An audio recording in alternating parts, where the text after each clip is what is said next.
سلام و درود به همه شما عزیزای دلم. همونجوری که میدونید من نشویل هستم. خیلی خوشحالم که اینجا هستید. واقعا بچه‌ها ممنونم که اومدید و با عشق هم میدونم که اومدید.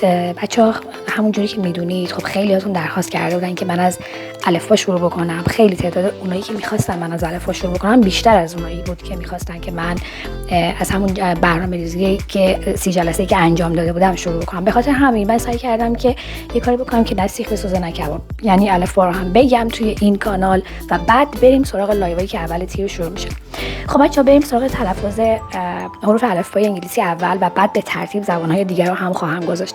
خب همونجوری که توی این اسلاید می‌بینید A B C D E F G H بچه اینجا H نیست H I J K L M N O P Q R بچه به R دقت بکنید لطفاً. R یعنی R توی امریکن میگیم R ولی توی بریتیش ما میگیم R یعنی ر تلفظ نمیشه عملاً. اوکی؟ خب بچه یه بار دیگه J K L M N O P Q R. حالا بریم سراغ اسلاید بعدی. S T U V W. بچه حتی اگه Lش رو هم نگفتین بگین W ولی نگین و. تو رو خدا این و نیست، به جان خودم این و نیست بچه. X هم تلفظ نکنید. X Y بچه این Y نیست. پس چی؟ Y و Z. بچه دقت بکنید توی لهجه امریکن این Z تلفظ میشه ولی توی لهجه بریتیش Z تلفظ میشه. خب حالا بریم سراغ تفاوت هایی که توی لهجه بریتیش و امریکن هست که من توی این اسلاید براتون گنجوندم که ببینید تفاوت Z و Z و تفاوت R و R. خب بعدش هم میریم سراغ تلفظ حروف الفبا توسط کسانی که خودشون انگلیسی زبان هستن. تقدیم به شما.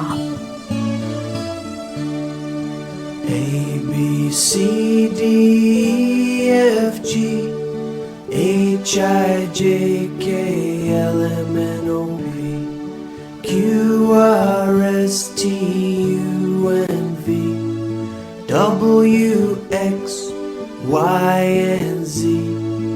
Now I know my ABCs, 26 letters from A to Z.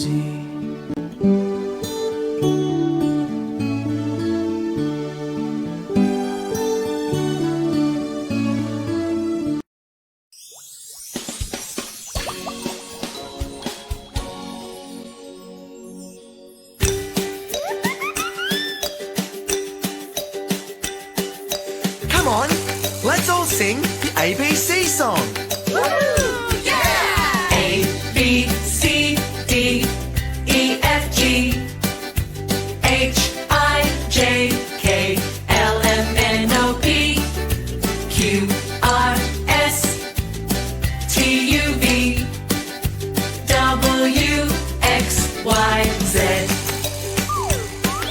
Okay, now you sing with us. A, B, C, D,